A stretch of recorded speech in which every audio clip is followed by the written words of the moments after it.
Okay, so today we're diving into something pretty interesting, Hmm. What's next for Pete Alonso? We've got a ton of articles here Yeah. and analysis pieces about his future. Yeah.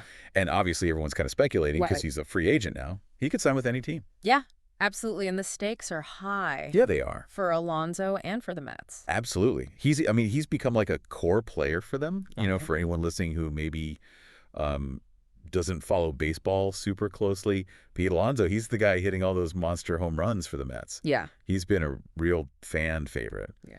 But now he's got to figure out what's next. Big decisions to make. Huge And I decisions. gotta say, the longer this goes on without him signing somewhere, the more it seems like he's gonna end up back with the Mets. Really Yeah, it's fascinating. interesting. It really shows you how complicated it is to figure out a player's value. In today's game, yeah. These days, yeah. So, okay, let's just start with the basics. Like, these articles you sent, they all talk about how much power Alonso has when he's at bat. Oh, yeah. Four-time All-Star. Mm-hmm. He's hit more home runs than any other National League player Yep. since 2019. It's incredible. You even sent this one piece comparing him to, like, Oh. Darryl Strawberry and Mike Piazza, Mets legends. Yeah. So how does all that power at the plate actually translate to his value, in the market today? That's the million-dollar question. Yeah. Power's still important, no doubt. Right. But I think how teams look at players is changing. One of the articles you sent, it talked about how right-handed first basemen, if they're not considered elite defenders, teams aren't valuing them as highly as they used to. Huh. That's interesting. Why is that? Well, a few reasons, I think. Teams want players who can play multiple positions well. Versatility. Exactly. Way. And first base, traditionally, it hasn't been seen as a position that needs a ton of defense. Yeah, makes sense. Plus, everyone's obsessed with analytics now. Right, yeah, right. And some of the newer metrics, they show that maybe Alonso's defense isn't quite as good as his offense. You know what I mean? So it's not just about launching those home runs anymore. Yep.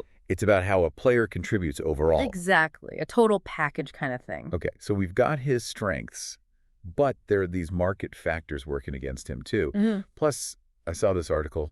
It had his projected salary, 6 years, $174 million. Wow. That's a ton of money. If you were his agent, how would you even approach negotiating that? It's tough. You have to show teams how good he is at hitting, argue that he's worth that kind of money, Right. but you also got to be realistic. About the market, yeah. Exactly. You might have to compromise on some things to find the right fit. Right, fit. That's the key phrase there. Yeah. And speaking of fate, where do the Mets stand in all this? They've made some huge moves this offseason. Signed Juan Soto, Clay Holmes, Frankie Montas, Mm-hmm. and they re-signed Sean Mania. Yeah.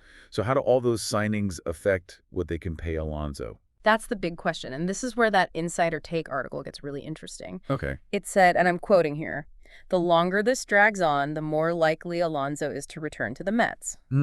Seems like they're waiting to see what everyone else does before offering Alonso anything serious. So they're kind of playing it strategically. Oh, yeah. I've already spent a lot.